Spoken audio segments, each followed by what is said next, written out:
Ayan. Magpapakain tayo ulit ng mga alaga natin. Kanin sila ulit ngayon kasi kakaubos lang ulit ng dog food nila. So yung pagpapakain natin ng dog food, hindi ko na masyadong nabibidyohan kasi paulit-ulit lang din naman. Pero ngayong gabi, ang ulam nila ay yellowfin. Bale, namalengke ko kanina.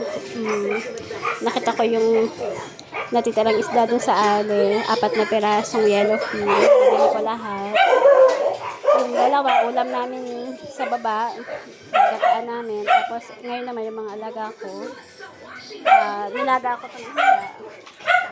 Nilagang yellowfin. So, yan ang pagkasaluhan nilang 8. Excited na si Bududut, saka si Yapa, yung mga baby, ayun o.